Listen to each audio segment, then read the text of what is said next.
What if I told you that none of these images are actual photographs, but they were all generated with AI? Introducing Flux.1. In this video, I'm going to walk through the Flux.1 text-to-image AI generation model. Flux.1 is the latest and greatest image generation model out, and one of the things that sets it apart from the other models, such as Midjourney, DALL-E, etc., is its ability to follow prompts that are fairly complex. And as you can see, it also gets writing done correctly. So in this case, you're giving some styled instructions as well as specific text that you want written, and it's able to produce that. Many of you that do this know that the other models don't do a very good job with words. The other thing also is anatomy of humans, for example, their hands. The AI models, for some reason, have a very difficult time with things like fingers and feet. So you can see some of the examples here. Now, if we go ahead and scroll down, we're going to see how we can actually get access to try Flux out. And they have 3 models available at the moment. They have Flux Pro, Flux Dev, and then Flux Schnell. And you can see next to each of these ways that you can actually try the model out. So we're going to start out by trying out Flux Schnell on Hugging Face. So if we come over to Hugging Face under the Black Forest Lab spaces, we have the Flux.1 Schnell model here. So what we're going to do is just start out with a simple prompt. Now I've put together some prompts here. You can see that they increase in complexity. But this first one is just going to be a picture of a middle-aged man looking at a mobile device in a metropolitan backdrop dressed in business casual attire. Underneath advanced settings, you can control things like the seed settings as well as the dimensions of the image itself. But we're just going to go ahead and click Run.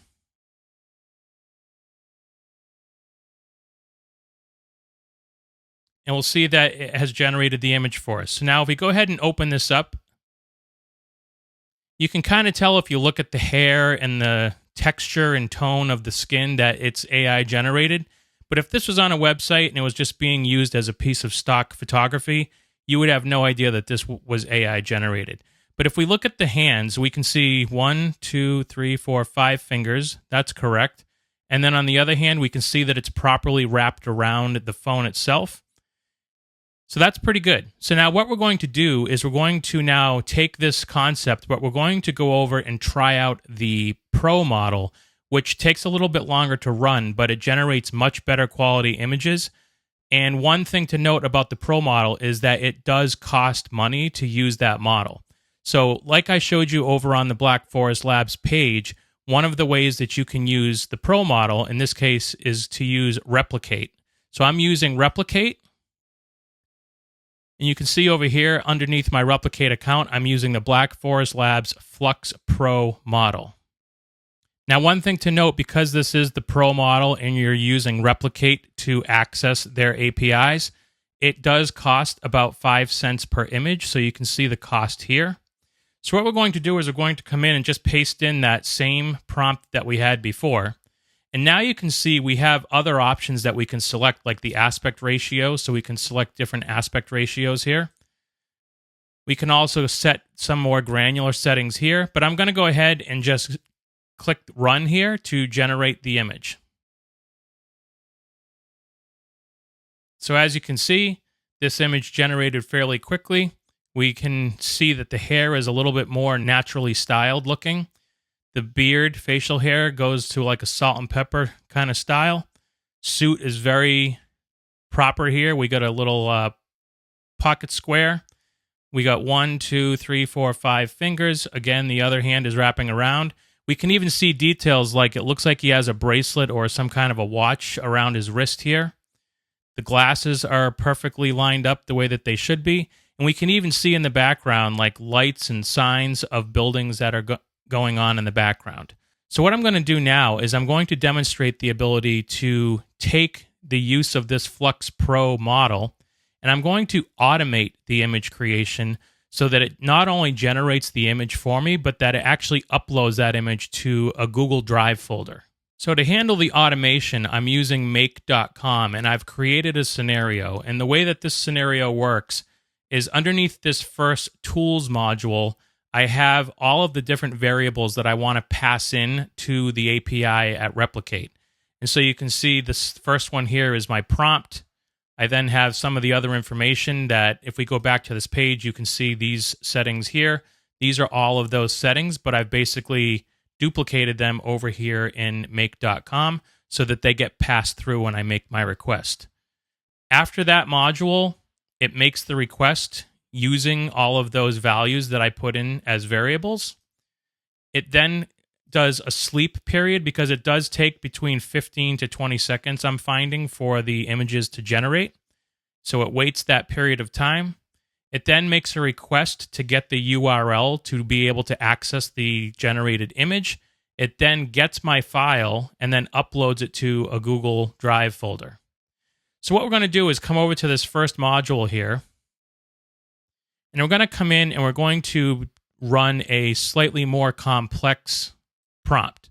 So in this case, we're going to do hyper-realistic Instagram selfie, diverse friend group, radiant smiles, downtown bustle. iPhone 14's ultra-wide lens captured sleek skyscrapers, neon signs, street art, golden hour light bathes scene, reflections in windows, vibrant fashion details, urban energy palpable. Yes, I used a prompt enhancer for that. So I'm going to go ahead and put that prompt in and say OK.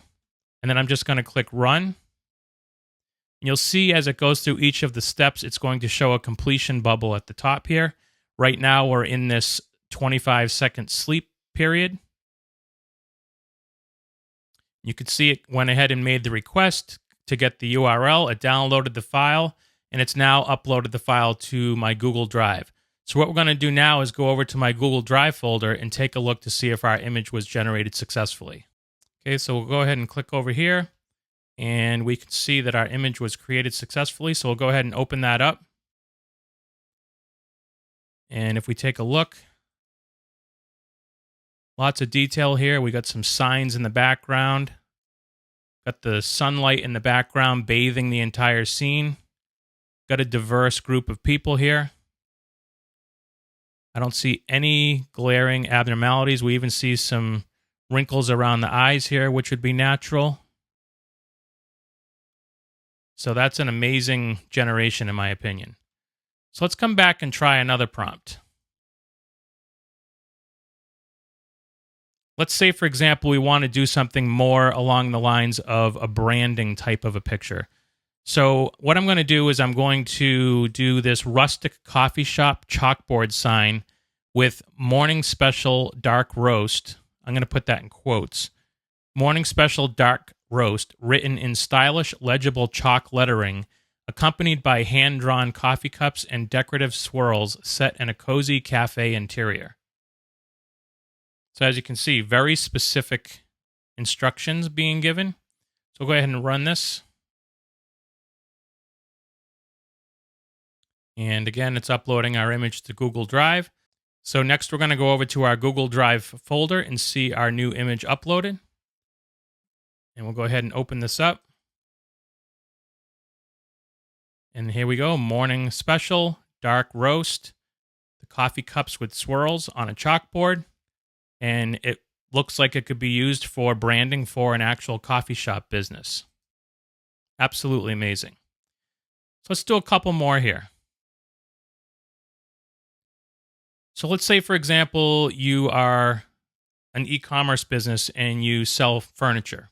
A relaxed man in a crisp white t-shirt and faded blue jeans reclines on a sleek, low-profile sandstone lounge chair. Sunlight streams through floor-to-ceiling windows, casting long shadows across the polished concrete floor. Hyper-realistic details capture every pore and wrinkle, evoking a sense of serene contemplation. Go ahead and run this. Okay, we can see that Google Drive upload step finished. We can see that the image has been uploaded to our Google Drive. So we'll go ahead and check our Google Drive folder again. We'll see that we have a very detailed picture of what we asked for. Faded blue jeans, white t-shirt. You can see details of his face.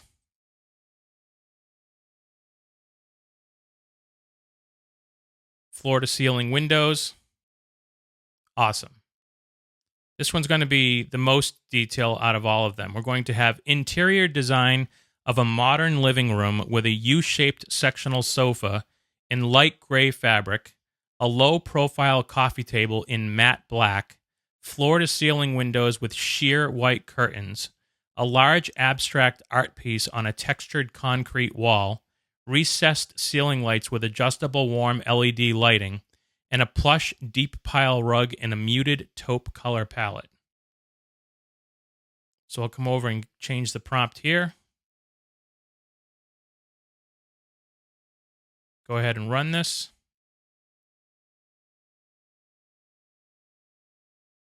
We'll see that the image uploaded to our Google Drive. We'll come over to our Google Drive folder and we'll see our new image generated here. And just look at the detail that it created for this image.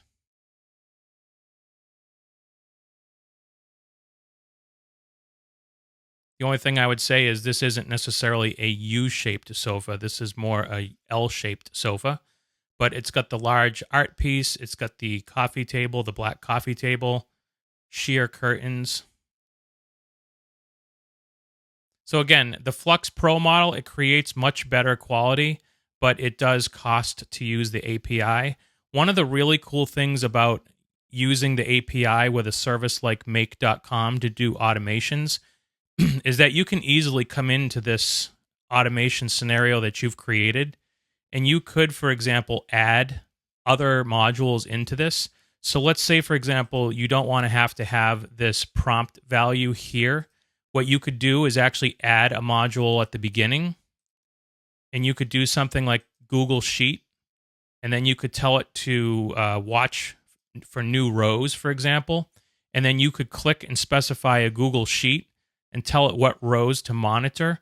And you could basically go into that sheet, for example, and paste in the different prompts that you want. And then you could also create another column in that sheet and have the column be titled, for example, shareable link. And what you could do is you could have it upload the file to your Google Drive, and then you could add another module here underneath Google Drive, and you could say, get a share link. And then you input the proper information here. And then you can come over to Google Sheets again, and you could say, for example, update a row. And then you could have it update the row with the shareable link that was generated from this module here. So you can really create some cool automations using Make.com. But anyways, I just wanted to provide this overview of Flux.1, both the free model as well as the pro model. I hope you found this content useful. Thanks.